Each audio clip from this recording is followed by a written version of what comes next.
Салам достор. Биз силер менен бүгүн ушундай болгон куурулбаган диетический плов жасайбыз. Анда эмесе баштадык. Бизге керектелүүчү азыктар: эт, уйдун эти, сабиз 2 штук, пияз 1 штук жана 500 грамм күрүч. Биз казанга биринчи муздак 1 литр суу куябыз. Ага этти салып, крышкасын жабып, кайнаганын күтөбүз.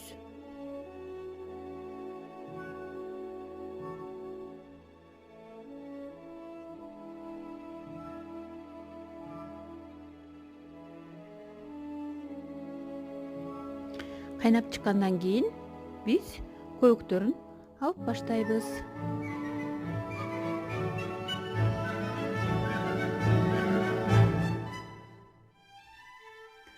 Көбүгүн жакшылап алып,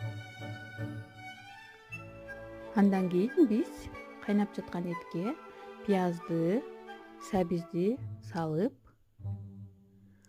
крышкасын жабып, жай отто кайнатып баштайбыз.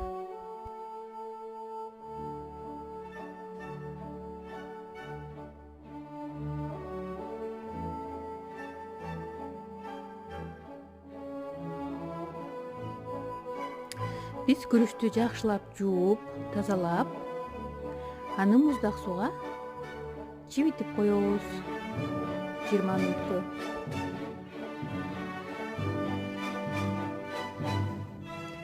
Андан кийин биз 1 чайная ложка томатный пастасы жана татымына жараша туз кошуп дагы кайнатабыз.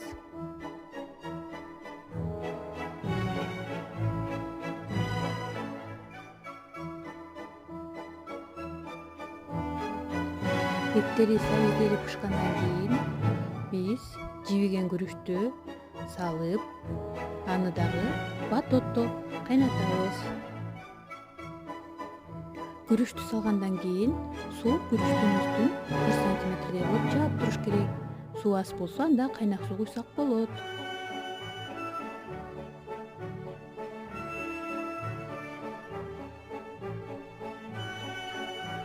Биз андан кийин кайнап жаткан күрүчкө өсүмдүк майын кошобуз 100 грамм.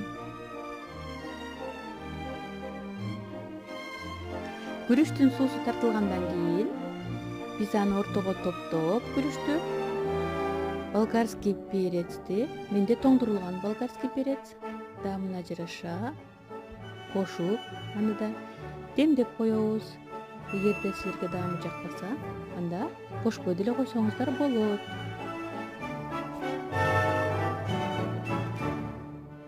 Он 15 мүнөткө демдеп коебуз.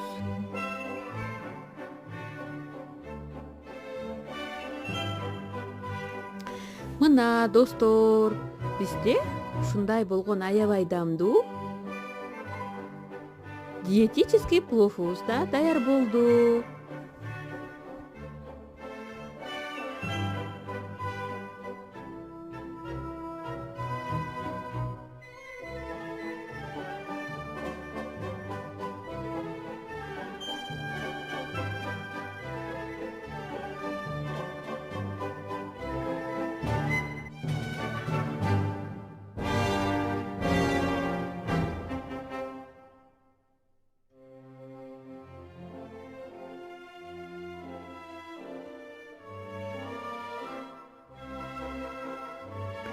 Мына достор, тамагыбыз да даяр болду. Эгер менин рецептим сиздерге жаккан болсо, анда лайк басканды унутпаңыздар. Каналыма жазылыңыздар.